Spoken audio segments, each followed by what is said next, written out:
In southern Thailand, there are countless stories of revered masters, tales of virtue, tales of incredible power. But every now and then, you hear a legend that seems to transcend everything else. A story about a monk whose life became a true testament to the eternal. And that is the chronicle of Phra Than Nui Suwannano.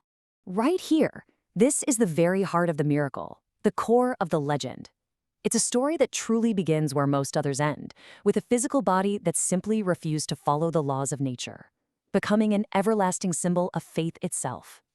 You know, every great legend has a beginning, an origin that's often marked by signs and omens. For Phra Than Nui, his journey started not just at his birth, but with a name that was, well, it was nothing short of a prophecy. Just think about the weight of this name for a moment. Suwannano. It means he of the golden complexion.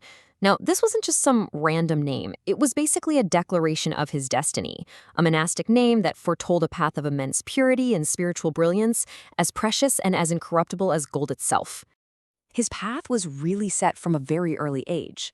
Born in the year 2401, he entered monastic life as just a young boy, a novice at 12 years old.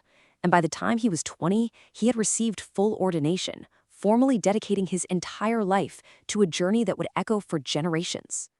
But of course, a noble name and an early start, well, that's only the beginning, isn't it?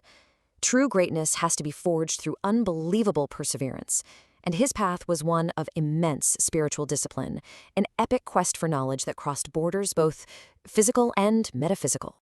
And we're not just talking about studying books here. This was a sacred journey to gather wisdom. He started with the essentials at his home temple, but then he sought out the greatest source of spiritual power in the south, the legendary, almost mythical Khao Or school. From there, his quest became a grand pilgrimage. He walked the Thudong path, an ascetic's wandering journey, all the way to the ancient, holy grounds of Burma and India, drinking right from the source of his faith. So, after these incredible journeys, with all this vast knowledge now part of him, he returned home. Around the year 2445, he was asked to become the abbot of Wat Amparam. The student had finally become the master, ready to guide his own community. And his return?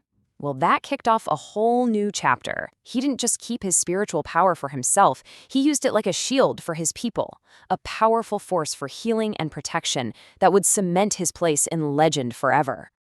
You see, he had this rare combination of skills.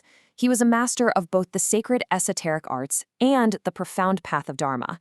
And that powerful blend made him a healer of not just the body, but of the spirit too. He was a beacon of hope for anyone who was suffering. The stories of his abilities are just astonishing. He was said to have the divine eye, the ability to see things before they happened. When he dealt with spirits, he didn't use force. He used the compassion of the Dharma to negotiate peace. His mastery of jhana, these deep meditative states, was so incredible he could reportedly stop guns from firing or even make his own body expand to an immense size. Even in life, his purity was so profound that he only bathed once a year, a practice that, looking back, seems to foreshadow what was to come. He was a true guardian of his people and their culture. All of these miracles, all this service to his community, it all leads to one final, ultimate act, the chapter that seals his legend for all time. The story of his immortal body. In the year 2497, after 96 years of life and 76 years as a monk, Phra Than Nui passed away peacefully. It was the end of an absolutely extraordinary life, but it was the beginning of an even more extraordinary miracle. Because in death, he gave the world the ultimate proof of his purity. After he took his last breath, time itself just seemed to stop for him. Without any kind of modern preservation, his physical form remained completely untouched by decay. His body became its own relic, a silent, powerful sermon on the eternal nature of a truly purified soul. And his spiritual power, his barami, it didn't just end when he passed. It continues to this very day, concentrated in sacred objects like his first edition coin, which was actually made back in 2479 while he was still alive. And these amulets, they're not just keepsakes.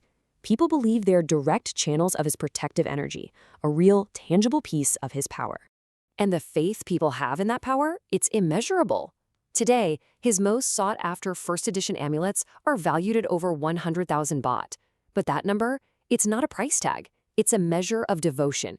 It's a reflection of the immense, unwavering belief that people still place in his sacred legacy. In the end, the story of Phra Than Nui Suwannano leaves us with this incredible, timeless truth. It's a reminder that while our lives are fleeting and the world around us changes, a life lived with true virtue creates a legacy that defies time itself. A legacy that isn't carved in stone, but is written forever on the heart of faith.